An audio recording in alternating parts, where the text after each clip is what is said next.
Welcome to Riku's Dalan. Please like, subscribe.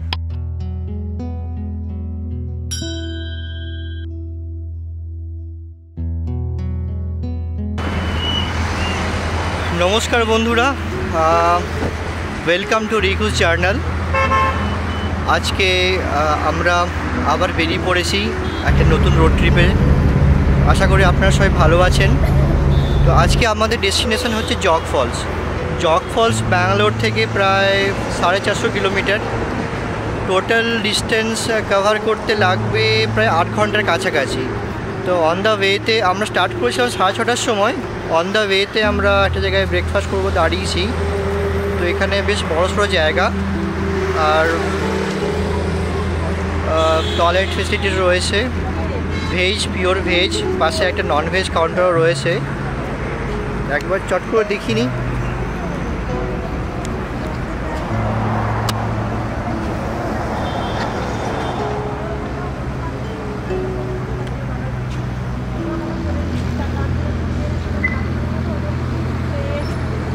Shri Ratnam.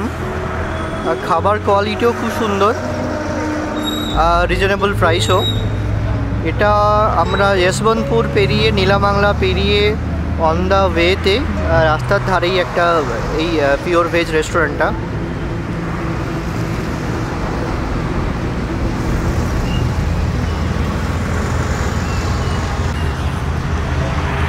এই হলো আজকে আমাদের সওয়ারি। সব মিলিয়ে আমরা প্রায় 9 জন বেরিয়েছি আমাদের ফ্ল্যাট থেকে। দেখা যাক কেমন সারাদিন কেমন কাটবে। এত সুন্দর রাস্তায় গাড়ি চালাতে সত্যি খুব মজা হবে।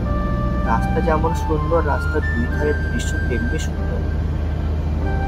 রোড ট্রিপ করার জন্য খুব ভালো একটা অপশন হতে পারে এই জগ ফলস। তবে ব্যাঙ্গালোর থেকে বাস অনেক পাওয়া যায়, অ্যাভেলেবল আছে। শিমোগা অবধি ট্রেনও পাওয়া যায়। দুটো অপশান অ্যাভেলেবেল করে আপনি আসতে পারেন। তবে যারা রোড ট্রিপ করতে ভালোবাসেন তাদের জন্য এটা খুব ভালো। অনেকখানি জার্নি করার পরে আমরা অবশেষে পৌঁছলাম শিমোগা টাউনে। শিমোগা টাউন প্রায় ব্যাঙ্গালোর থেকে 6 to 7 আওয়ার্স। এখানে দেখার মতো রয়েছে শিমোগা জু। বাচ্চারাও খুব উৎসাহিত বোধ করলো। আমরাও একটু ব্রেক নেওয়ার ছুটে নেমে পড়লাম শিমোগা জুতে।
অনেকখানি লম্বা জার্নি করে প্রায় 10 ঘন্টার কাছাকাছি আমরা ট্রাভেল করেছি। আর অবশেষে আমরা পৌঁছেছি এই হোটেলে, আমাদের ময়ূরা গুরুসপ্পা হোটেল। বিশাল বড় রুম, এই এতখানি জায়গা। তারপরে এই হচ্ছে আমাদের শোয়ার জায়গা। দুটো বেড রয়েছে, একটা সিঙ্গেল বেডও রয়েছে। বিশাল জায়গা। আর এখানটা জামা কাপড় রাখার জায়গা। এটা হবে রুমের মতোই, ড্রেসিং রুম টাইপের। আর এই হলো বাথরুম। রাত্রি প্রায় সন্ধে হয়ে গেছে বলে বাইরের ভিউ দেখাতে পারবো না। তবে যতদূর শুনেছি এই ব্যালকনি খুললেই ফলস দেখা যায়।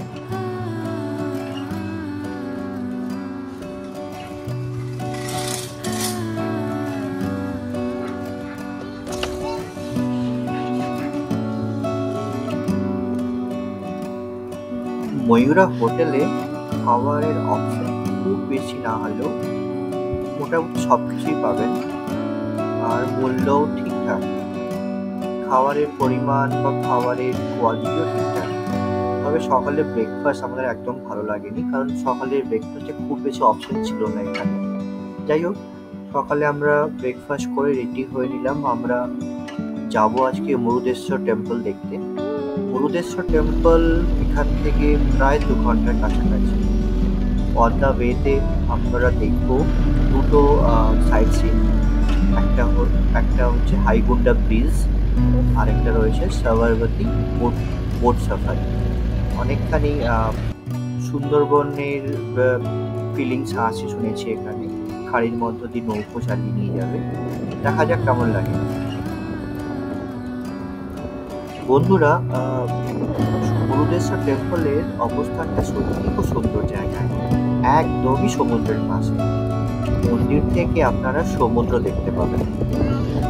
আমরা অনেক বেলা করে এখানে এসেছিলাম বলে, আর রোদের প্রচন্ড তাপ, বেশিক্ষণ এখানে আমরা সময় কাটাই। এই মন্দিরের পেছনে বিশাল বড় একটা শিবের মূর্তি রয়েছে। ওই দিকটাতেও আমরা অ্যাক্সেস করতে পারিনি, কারণ এখানে কোনো অংশে কাজ চলছিল বলে। এখান থেকে আমরা চললাম যেখানে আমরা বোট সাফারি করব। আমরা অলরেডি কথা বলে এসেছিলাম একটা বোটের জন্য। তো ফেরার সময় কেন বোট সাফারি করছি, কারণ সানসেটের সময় যদি আরো সুন্দর আমরা উপভোগ করতে পারি তার জন্য। সারাবতী নদীর উপরে এই বোট সাফারিটা সত্যি খুব জনপ্রিয়। অনেকে দেখলাম প্রি ওয়েডিং ফটোশুট করতেও এসেছে। স্থানীয় মানুষরা এখানে এই বোট সাফারিটা করায়। তো প্রায় 1-1.5 ঘন্টার কাছাকাছি আপনি বোট সাফারি করতে পারেন। পার হেড এরা নিয়েছিল যতদূর সম্ভব 350 করে। তো আমরা একটা পুরো বোটই নিয়েছিলাম, ভালোই লেগেছিল, বেশ ঠান্ডা হাওয়াতে বোট সাফারি। বন্ধুরা, এখনকার মতো এখানেই আমার ভিডিওটা শেষ। যোগ ফলসকে ইন্ডিয়ার সেকেন্ড হাইয়েস্ট লাঞ্চ ওয়াটারফল বলে। তবে এবছর বৃষ্টি খুব কম হওয়ার জন্য আমরা যোগ ফলসের সেই অপরূপ সৌন্দর্য সেইভাবে উপভোগ করতে পারলাম না। তবে আমাদের ওভারঅল জার্নি বা ট্রিপটা সত্যি খুব আমরা এনজয় করেছি।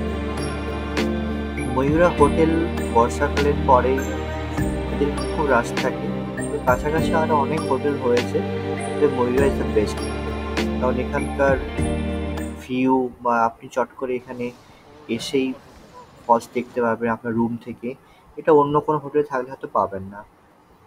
যাকে বন্ধুরা ভালো থাকবেন।